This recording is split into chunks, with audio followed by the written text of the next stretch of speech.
I'm going to start at the beginning for this. So first off, you grew up in Napoleon, I did. Ohio. So tell me about when baseball started to be a thing for you. You know what? I grew up in a huge sports family.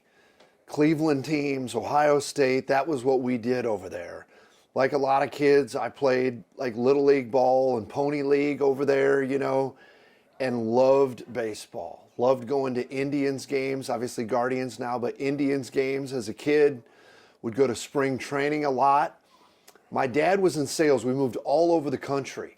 And one of the stops was the Bay Area of California after Napoleon, Ohio. So a little culture shock. And he was in charge of the company's season tickets of the Oakland A's. In 4 years, where 3 guys won the Rookie of the Year, they won a World Series, and I was bit by the baseball bug. Spring break for our family at that point was going to Arizona and watching the Indians and A's and stuff like that. My brother was a college athlete in 2 sports. He was 6'6", 240, and I am not. And my mom, who was a guidance counselor when she worked, I remember pulled me aside and said, you can be in sports without being the one that everybody's cheering for. And so back then there was very few sport management programs, maybe 4 or 5. And so I transferred from a college in California to a college in Ohio. It was time to grow up, but then also focus on my career. Started to work for the Kane County Cougars in the early 90s, man, and fell in love with it. What was that first experience like in baseball in Kane County? Because I know that was kind of the genesis of you thinking, hey, this could be something long term. I think I got something here. It was incredible. Bill Larson was my mentor. In the 4 summers that I was there, 6 of us went on to be general managers. That says a lot more about them than it does us. It was absolutely amazing. He held us accountable, but he let us fail. He let us try stuff. He was always into new ideas. And so many other guys that I worked with over there, some of us are still in touch today, did 4 summers there. So by the time I graduated from Bowling Green State University, it was 4 years of doing it. And then a year in Florida where they beat my Indians in Game 7 of the World Series, so I didn't get a real fancy ring, and then went to Nashville for 3 years, and then here for 20-some. Well, Eric Gregg had a strike zone. That was Yeah, a little he too, sure a little did. too Good wide. memory. A little too wide. Good memory. The whole time I was trying to rack my brain about who are the 3 consecutive A's, and I'm thinking that's Canseco, McGuire, Walt Weiss. Exactly right. Nice. Jose used to get arrested frequently in our town out in the East Bay called Danville. That does not surprise me. That is the least surprising thing that you've said thus far. So you're talking about growing up in minor league baseball, essentially cutting your teeth in the 90s. A little more fast and loose, I would imagine, than it is now. A little more buttoned up. So what was it like growing up in that culture? And do you have any crazy stories from that time that we can tell on television? Oh, I mean, yes. I mean, back at the Kane County, so when they put that team in the Chicago suburbs, it was like, why would they do that? We got the Cubs and Sox. And then actually things changed after the strike in '94. There was a rule put in that no minor league teams could go in within 60 miles of a major league franchise. When the '94 strike happened, we had Sunday night baseball at the Kane County Cougars with the national broadcasters, and not all the MLB people loved and embraced that. Again, a long time ago. And so I remember one time our general manager, Bill Larson, that I mentioned, now, no complaining, right? But we need approvals for theme nights through MLB with their oversight. It works great. There's a great partnership. But back then, it was like, do what you want. And so you'd have teams doing the old diamond dig promotion, bury a diamond ring in the infield, and all the young ladies would run out and dig. Well, they'd play the next day on that field, and it was not up to standards. But Bill brought in a guy, I'm drawing a blank on the guy's name, but he said, you're never gonna believe this entertainment that we got tonight. It's like, man, what do you got? And he says, well, we got this. He goes in a straight jacket and he goes in the dunk tank and in front of the whole fans. And it's like, oh man, that's gonna be cool. He's like, one little twist on it though. And I said, what's that? And he said, we're not just gonna put water in it. We're gonna put beer in there because we're gonna have the beer sponsor pay for it. And I was like, wow, man, that's cool. Well, it's like these guys dreaming stuff up in the office. Long story short, the guy goes in there. I don't remember if it was pregame or after the game before the fireworks, like we do a lot of the big entertainment. When he went in, he displaced so much beer onto the ground that by like the 7th, 8th, 9th inning, the catcher was having trouble receiving the ball because there was so many gnats and things that were attracted to the beer in the ground. And so it was a lot different then. It was, there's some great times back then, but yeah, it's a little more buttoned up and professional now. How did that stoke your fire for some of the things that we see here at Parkview Field, entertainment-wise? Because when you talk about minor league sports, you're talking about, yes, there's the game and there is the sport, but you also have to give a certain level of entertainment value and to kind of rethink it year in and year out. I think, Glenn, what you just said is exactly what we try and do. And so, you know, I just spent the last few days with the Padres, so they know how great we feel about them. But last year on the field was our worst year ever in Fort Wayne. But it didn't reflect at the gate and some other things. And so I feel like with everything going on in our society and culture, not to get too deep, but with, you know, inflation and the things we've been with COVID, at some point, some people just want to get out there and forget all that stuff. And a CEO might be doing the YMCA, or they can come out and meet somebody from the office. And our friends in Indianapolis got an award over the weekend because they had Joey Chestnut out there, and he's eating, you know, all this stuff. And so some of the pop culture stuff is cool. So at Kane County, and then other stops that I was in Nashville and Brevard County, we pushed the envelope, but we never wanted to do it edgy. Like, it was never about, like, a friend of mine out east on Father's Day, you know, gave away a vasectomy to the lucky dad that came into the crowd. And it's like funny and you laugh at some of the stuff, but like, we just figured in Fort Wayne, Indiana, that we would try and do everything where it was family friendly, but also just entertainment. When we first came for the 2000 season, we got some pushback from some people where it's like, man, the billboard has the Superstars and Bird Zirk and the Chicken and all those people back then. Where's the baseball? And it was like, hey, family-friendly entertainment and baseball too. And that's a lot of what we do. And so the charity component, making the players available, we're going to have, we haven't even said it yet, but a good time to, we're going to have the post-game autographs back next year now that we're done with COVID, because at the minor leagues, you can get so close to the players and get to know them. And our friends in town at the Comets and at the Mad Ants and our new friends with the soccer, you know, everybody understands the family entertainment's what gets people coming in the door. How did you end up in Fort Wayne? That was 99. Yeah, so I moved from Brevard County, Florida at the end of the 96 season. My friends from Kane County bought the Nashville Sounds. So I worked in Nashville 97, 98, 99. Bill Larson that I worked for in Kane County, then he got me the job in Florida, came here to run this team. And he called myself and actually Dave Lorenz, 2 doors down. We were in Nashville. We both worked for him there. We shared a moving van to come here and thought I'd be in town a year or two. And 22 years later, I'm still sitting around. They haven't gotten rid of me yet. This is kind of family-wise. If you grew up in Napoleon, I believe your wife's from Warsaw. Warsaw. So this is kind of like middle ground for you, right in the middle of it all. When I took the job here in Fort Wayne to be the assistant GM of the Wizards, I had a job offer on the table to be an assistant GM for an independent team in Long Island, New York. And I've had a lot of friends over the years. They're like, and you picked Fort Wayne? Like, you know, at that time, I had 3 living grandparents in Napoleon still. And so it was like, yeah, this was still got some friends from back there in Bowling Green and things like that. And so it was where I wanted to be. It was also affiliated ball at the same time. And so that's why I got here. Cyclones? Or was it the Cyclones back then? It was the Long Island Ducks. Okay. Yeah. When you talk about just your time here, you've been very successful. So I imagine there have been other opportunities along the way. What keeps you here? For a long time, the family. I mean, we're still together. Let me make that clear in the same breath. We moved a lot as kids. I'm still very, very close with my mom and dad. I'm blessed to have them both. Some of those moves were tough. When we moved from Napoleon, Ohio to San Francisco Bay Area, it was tough. It was really tough. My mom actually won some national awards because she developed guidance counselor stuff to help kids assimilate when they move. It's a little more different now with social media. I don't know about better, but where you can stay connected.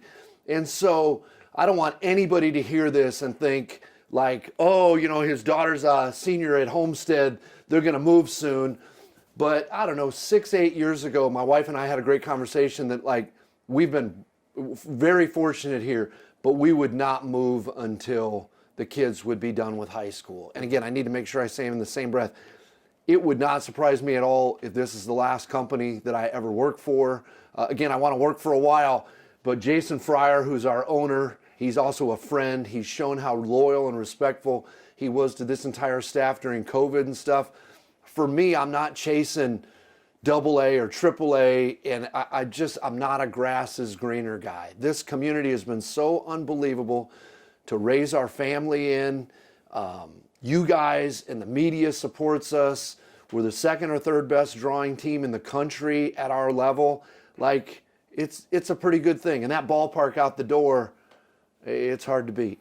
What do you think makes the TinCaps such a fit for Fort Wayne and vice versa? Because you see the success in the attendance and just the love and the connection between the community. That's a great question, because obviously when we announced the project and the name, and trust me, I'm not going back to rehash all that stuff, but it wasn't exactly roundly approved. I think they know that, as cliche as it is, that we care and that this really is home. Like, I wasn't born here, but this is the longest I've ever lived anywhere by a long stretch. We have a lot of locals. We have a lot of people. You know, Brian Shacko in this office used to run a team in our league, Beloit, and left it to come here. Dave Lorenz, several years ago, turned down a AA job to stay here as a vice president. Limmer could run half the teams in the country. And so it's community. Like, this is where we call home. This is where we belong. And again, second reference to them. Maybe it will be the last. Maybe it won't. There's credit to other people, like the Comets getting close to year 80. You know, when Dave Lorenz and I came up here from Nashville, we went to a Comet game. And I joked that I'd never seen that amount of orange since my days at Bowling Green or Browns games as a kid. But like, we just looked around and we're like, these people are going crazy for minor league hockey. And we felt like we could try and replicate that during the summer. And we've been able to do that. And obviously then, like this ballpark. Like, I loved my time at Memorial Stadium.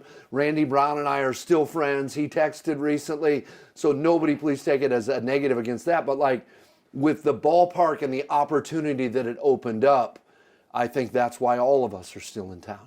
You alluded to this a little bit.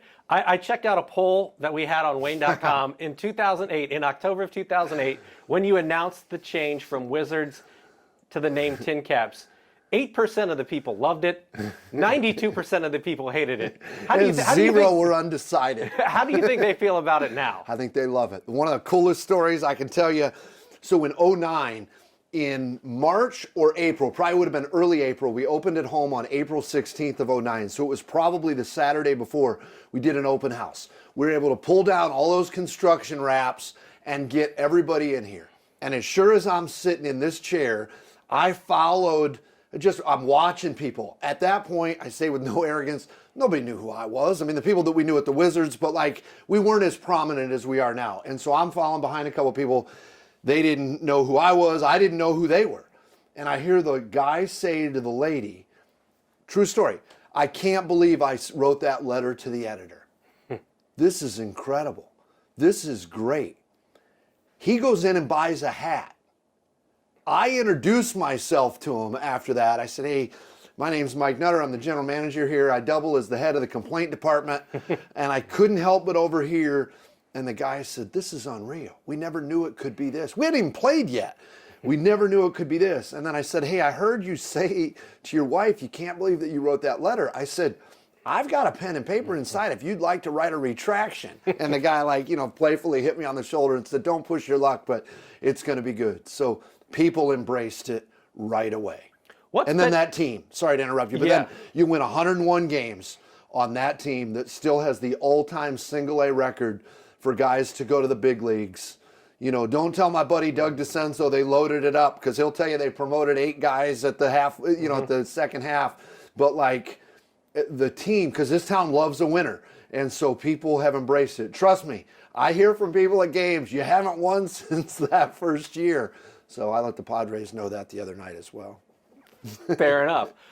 We talk a lot about baseball, but what makes you tick? What's your motivation? You know what? That's a great question. I learned from some really, really good guys. I turned 50 on October 30th. I got a chance to reflect a little bit on Monday after, getting that great award. Let's be real. I want to keep working. I love working with this group of people. But if I've already worked 31 seasons of minor league ball, I don't have 31 more in me. And so my thing now is for this next generation of workers that we have on staff now, and people I haven't even met yet that'll come work with us in 5 years, to teach them the stuff that those guys over there taught us, and maybe they can go run our teams. Teams look different and better than they ever have before, in terms of more women working for teams than ever, more minorities working for teams than ever. We've come a long way. We still have a ways to go, but it's probably my mom in me, the educator of it's time to give back. I can be overly competitive. We don't control, let's get this loud and clear. We don't control the on-field product. We'll take credit when they're really good. Mm-hmm. And so we love winning games, but listen, long after I'm gone, it's not going to be how many trophies or that kind of stuff. It'll be what kind of impact did they have. So that stuff. I know that this isn't always out in the forefront as much, but your faith plays an important component in what you do and your life. So how does that manifest itself day to day and then in the approach that you have? That's a great question. I really used to struggle with anger problems. I was a big-time hypocrite in 97, 98, 99 when I worked for the Nashville Sounds. I still got a lot of friends from there, but I was quick to tell somebody else how to do something, but those rules didn't always apply to myself, the way I was holding myself accountable or not holding myself accountable. I grew up in a faith home, but drifted early in my career and through some of the college days, and got back into it. I lived an incredibly selfish life, and now I just, maybe when I want to give one of those zingers or something like that, I'm a lot more disciplined. And so I live to give the glory to my Lord and Savior. I know that doesn't work for everybody. I'm not trying to convert people over. I'm trying to live for an example. There's a verse in the Bible that talks about if you live a certain way, to get people to ask questions of why you live that way. And if they ask, I'm happy to tell them. And then one other thing, separate from faith, that is really near and dear to us is during this pandemic, our daughter has gotten sideways with mental health. And so we had never experienced, we got all the drama every family has and stuff like that. But our daughter, Caitlin, is the most beautiful, intelligent young lady I've ever met. Early in the pandemic during isolation, she developed an eating disorder that was major. She moved out of our house to Anderson, Indiana, to one of 2 faith-based eating disorder clinics in the United States. She came home, was rolling, went back to a clinic last year when I landed so one year I'm getting this award on behalf of the team. Last year, the day I flew into the meetings, I flew home the same day because she texted me and said, Dad, I'm sick. When you get back from the meetings, can I go back to treatment somewhere? And so I was like, I'm not going to stay down there for 3 or 4 days. Right. And so she went up to a thing in Naperville, Illinois last January, February, March. All her doing, she's so mature, she's so powerful, and she's beating it. And it's just such a motivator for me to see. And so we talk about faith, at our family, and none of us are perfect. That isn't the standard for a Christian, but the mental health stuff to us has become a thing. As a matter of fact, the other night when I accepted that award, not to get ahead of ourselves, but I mentioned that a bunch more people in the room were more worthy than me, that I will gladly accept it for the staff, and that for the 120 teams in the audience, you have an opportunity to go back to your markets and impact mental health and a lot of other great causes and charities, because our kids are hurting out there. And I think that this is a place that they can come and feel comfortable and fun and things like that. And that led to sort of your mental health night, which I know you guys were really proud of last year. So proud. I'm so proud of Jackson Wolf, our player that said to Morgan Olson and John Nolan, I would love to speak on that. It takes guts as a kid in A-ball. I'm some older guy to all these people, like, whatever. But as a prospect, a top 10 round draft pick, to say, hey, when I was at West Virginia University, I experienced this, this, and this. I didn't know him all that well until we made that connection. And then we talked about stuff in our house, and he talked about stuff in his, and I got to befriend his mom and dad, and they were very gracious to me the other night on Twitter about this, and it's a big deal. We've done stuff over the years for autism and obviously cancer and other charities, and you don't put any ahead of them. Well, this isn't more important because our family deals with it or anything like that, but we're seeing this stuff, and we're living what the mental health is.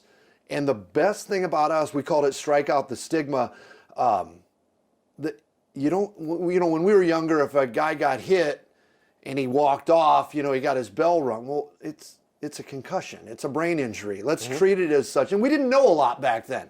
And so now it's not that somebody's weak. It's they're strong and they want help. And so the cool thing about this job is that through baseball, we've been able to impact so many things that have nothing to do with the game between the lines.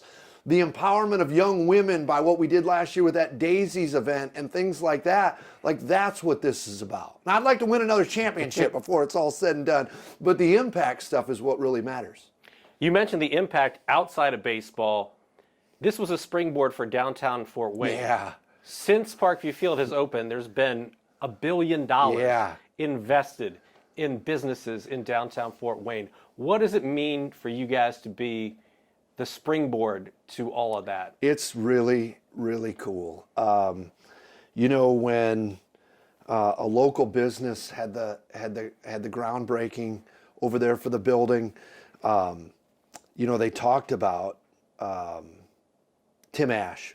He talked about, he mentioned us. This day is all about them and the huge investment that they were making in downtown. And he mentioned, I'd like to tip the cap to our friends at the TinCaps because, they let people know this was possible. And I mean, I was sitting there as a fan of theirs, just blown away. And so it's amazing. It's over $1 billion, but for the 10 years before, it was like a couple $1 million to give people the perspective. And so for us, there's a little bit of pressure in that, but we're good with it. We also love that, we've heard Chuck Surak, formerly of, Sweetwater Sound and stuff, say over the years of how many people used to work downtown for him and then how many hundreds it got to and those kinds of things. Glenn, when I first moved here, literally in the first couple months, there was that thing where Men's Health said we were the most overweight city in the country, and then somebody else within a month or two said we were the dumbest city in America, and I'm sitting there thinking, how do these people know that I moved here, and it changed all these numbers? But it was like, they talked about brain drain back then, like it was like, hey, we can't get the talent. The other people's words, but like that was pretty prevalent. And so now, there's always some little selfish thing in our things. Now it's like, would the kids want to come back here and work and things like that? And I do believe quality of place is a real thing. I think our friends at Greater Fort Wayne Inc. believe that as well, where it's like, is this a good place to live, work, and play, and not just one of those three? And so it's been unbelievable to see this. I remember when we announced that we were coming downtown, I sent an email to 50 guys at the San Diego Padres, our longtime partner, and a guy, kind of tongue-in-cheek, but not really, replied back and said, there's a downtown Fort Wayne? And he didn't mean it as a shot. And then another guy replied, yeah, that's where all those parties are at that Headwaters Park when you drive through. And so none of that is meant to be an indictment, but it's like now to see what this is and to see the improvements, it's really, really cool. I guess before we end this, we should probably ask about the award. Yeah. So tell me what it was like and your reaction when that was handed out and your name was announced as the winner. First off, total shock. Not in a lack of confidence or anything. I misunderstood how the system worked. And so when you used to get a team award prior to 2021, they notified you ahead of time if you won at the league level And then they would also tell you if you won the national thing. And so apparently they don't do that anymore. I wasn't able to go last year with my daughter's illness. And so I'm standing there with some friends. Had no idea personally or as a team if we were nominated for anything. We do a great job, as a lot of all the teams in our league do. So it's not about that, but we didn't know anything. And so my wife says, do you want to go to this, or should we just, stay in the room, the time change, all that kind of stuff? It's like, no, let's go. We want to see some friends and have some fun. And so the first thing that comes up is for the Copa, the alternate identity stuff where we played as the Manzanas Luchadoras, and that comes up. Mm-hmm. And we didn't win that one. Our friends in Hillsboro did, way out west, and KL that runs that team is the best in the country at what we do. And so it was like, oh, hey, we did get something. We were nominated for something. That's cool. And didn't think much of it. And then I'm standing there with a major league farm director from another team. And this is a true story. He looks up and he says, that's your name up there, isn't it? I said, sure enough, it is. And he said, what are the odds that you win? I said, I would put it at 0. Not from a lack of confidence in our team and our operation, but I just thought they told you. And literally, they say my name. He taps me on the shoulder and he says, you got about 30 seconds to come up with a speech. There's a few hundred people. Go do what you do. And so I walked up there. It was different. There were not major nerves.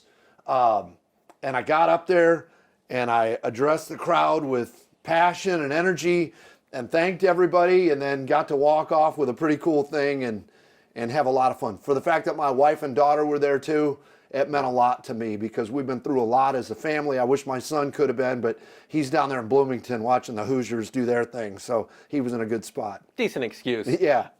You mentioned, just to wrap things up, you mentioned 31 years in baseball. You don't know if you have 31 left. Yeah. For the time you do have left, though, in the game of baseball, what do you want to accomplish before it's all said and done? That's really good.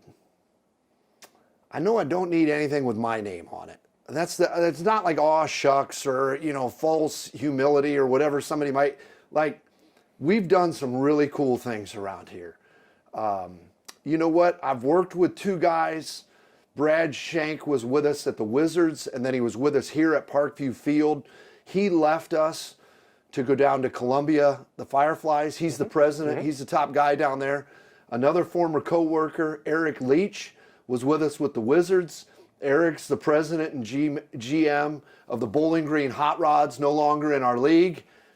Maybe it'd be a cool thing to send a few more out there, to help run teams and hopefully do it the right way. Not because we did it or I wanted it done that way, but it's a testament that this collection with the other VPs and everybody on staff, that we're doing it right. And then we can send those others out and let them take what the TinCaps do on the show, take the show on the road and have an impact in other communities as well. Now, you've got aside from Chris Darby, you've got a great team. Yeah. Well, Sid, you're not the first person to say that. We can edit that. Oh, he is still here. I didn't see him back there. Anything else that you'd like to touch on? I mean, we touched on a lot. No, man, you hit it. That's really good.